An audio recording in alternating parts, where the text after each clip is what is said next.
Stanford and NC State. And the Wolfpack raised their arm in victory, a forfeit at 125 pounds. And the good-looking redshirt freshman, Vince Robinson, now 18-1 on the season. What an impact he's made for Pat Popolizio. So we go to 133, Rock, and two similar styles, a veteran against an up-and-comer. You're absolutely right in that similar style. They're tough to take down. Look at this Orine. Leg up in the air against an All-American San Antonio. Puts that right foot down. He is very tough to take down on his feet. Not to be outdone by Tyler Knox. Sneaky guy. You get in on him. He has long legs and really good hips. He is another tough person. And not just that, they're good on top. It's going to be a really tight match between guys that are tough to take down and guys that are really, really stout on top. Couple of ranked wrestlers. Tyler Knox, the redshirt freshman, ranked 7th in the country, 20-3 this year.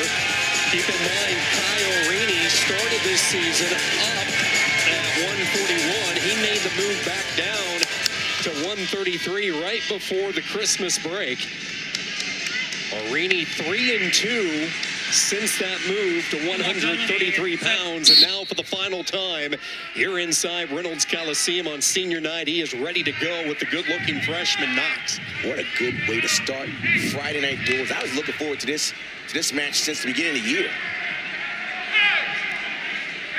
Keep in mind, Stanford was in action last night, a win against Princeton. As you see Orine get that front headlock position, quickly swivel off to the side. No control yet. Knox tried to hit a roll. No control. And that's what we're talking about with Knox. He is very crafty, but not to be outdone by Orine, who's just as crafty. Look at this, moving around. Good position, no control yet. As I said, they're tough to take down. There's a takedown by Knox.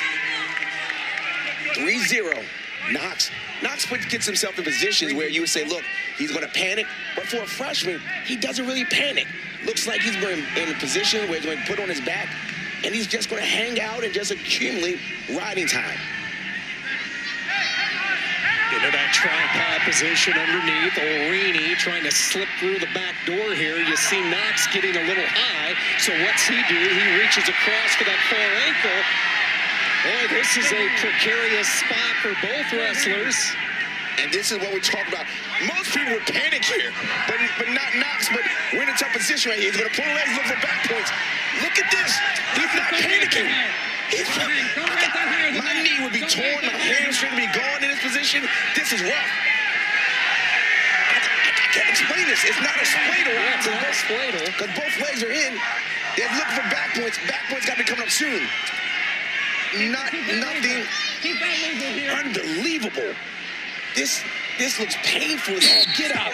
Now Patrick Frank will say that's enough, potentially dangerous, as Orine's leg straightened out as far as it could go.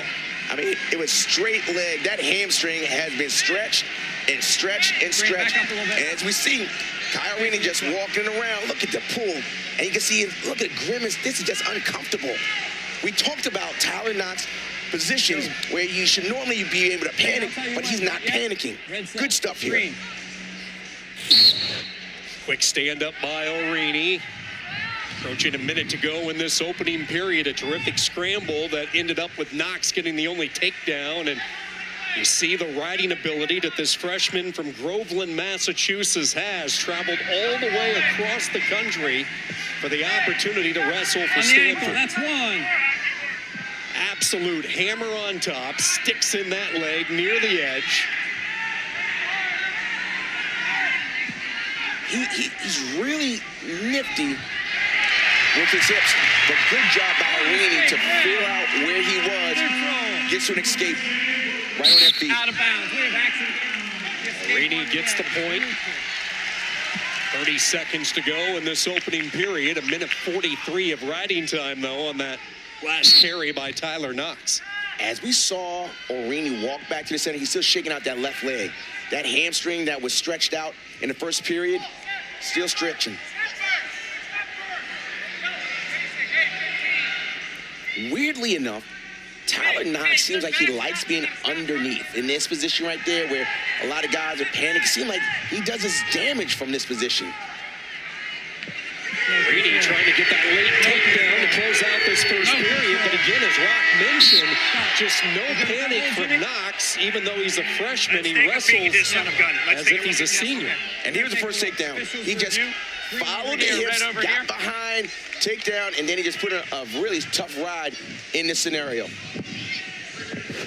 So they are going to take a look at the end of that first period. Patrick Frank and Jim Ravello are going to take a look to see if indeed Orine established control before the end of that first period, and maybe the three coming NC State's way. Rule number one is control is always felt. So it's the discretion of the official to say, I believe that one wrestler is in control. So what the officials are doing right now is saying, we need to check to make sure that we made the right call. And their call was there was no takedown for Kai Orine, even though NC State and thousands of fans here thinks it was. But let's look at it. So there's a roll. At that point, the whistle came. If we get back a little further, we can kind of see where it is. And they just wanted to look to make sure where it was. So here's the call. Nothing yet. After further review, the ruling on the man is confirmed. There is no takedown. And officials are going to make their call. After further review, the man is confirmed. There is no takedown. All right, so they go back to the table. They take multiple looks at it. And the ruling on the mat stands, and no takedown for Pat Popolizio and his redshirt senior. Year 13 for Popolizio here in Raleigh. So we start the second period, a 3-1 lead. Knox on top. He'll begin underneath. Kai Orine, and Sean, you know this, throughout the NCAAs, he has made his money on tight matches like this, being able to ride. But this guy Knox just does some really unique things. Green started. And so he's pulling that knee to the side. Could be potentially dangerous to pull it that way. But you see how he did that? He pulled it out. And then once he readjusted, he's going to what's called a high C position. Still in control is Orine, but better position right now for Knox. He's going to reach across and drive. Watch him just start to drive. Drive. And there's a reversal. So the two on the reversal by Tyler Knox. His Friday night duels debut, and he is not disappointing, taking some of the starch out of Reynolds Coliseum right now. He is. And when you have someone that's able to ride like he does, it really is deflating, not just to the wrestler, but to the fan base. Senior night, and one of our guys, two-time All-American, two-time ACC champion, it's getting a lot of riding time. When you look at Tyler Knox, an extensive freestyle background, placed 5th at the U23 Pan Ams. He actually represented Puerto Rico in the tournament in Columbia, graduate of St. John's Prep, Danvers, Massachusetts, won 3 state championships. He was a New England title holder as well. He is continuing to move left side, right side, and doing things that are just a little just unpredictable, not things that you normally see. Usually, when the leg is in on one side, you want to cross body, but Tyler Knox is just doing some different things, and he's not panicking. Stop. We have a side headlock. So there's a stall call side. So here's reversal. Lots of moving, and then he just drives across to get the reversal. You see him just drive across, and then Kai Orine just concedes. Real quick bookkeeping toward the end of that second period. Stall call was given, I believe, for that side headlock. It was. And look at this. Orine said, I'm going to go on my feet. I'm not going underneath this freshman. So a pretty uphill battle to climb here for Kai Orine. A couple of minutes plus worth of riding time in Knox's corner. A 5-1 advantage as well. Once again, Knox is underneath, and he enjoys this position. This is the third time that we've seen Orine kind of cut and get to the corner, but somehow or another, Knox is not giving up a takedown. Knox will not let go of Orine's right wrist, right forearm there, allowing Orine to completely work that 180 and get around to the side and eventually control. And now Knox on that roll, and it's a scramble, and he has Orine in a vulnerable spot. It's like he baits people to think that they're going to get behind and chase him, but he does enough just to put the opponent in a tough position. And right now, it's a neutral danger. Look at this. Scramble fest. No, we're out of it.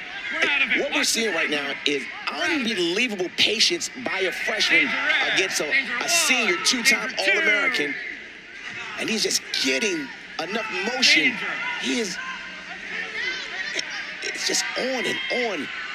A+ scrambling by both guys right here. We have seen some unorthodox positions, and it is Knox coming out on top again, 8-1. Plus, keep in mind, he has riding time locked, and on a night where Stanford's a little short-handed, these bonus point opportunities, huge. Hey, it's 8-1. Riding time is locked up. Could be a bonus point with the freshman coming into Reynolds. I'm telling you, the patience that Tyler Knox has, not panicking, putting himself in what looks like dangerous positions, but obviously he's very controlled. Very good start for Stanford on their East Coast swing.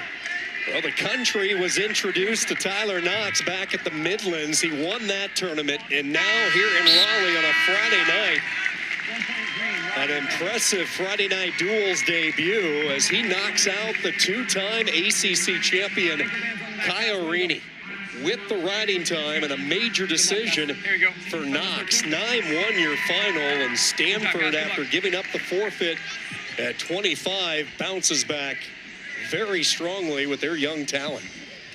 Off and running here from Raleigh, North Carolina. First ever meeting between these two, the talented youngster. Vince Robinson showing his heart of appreciation from one freshman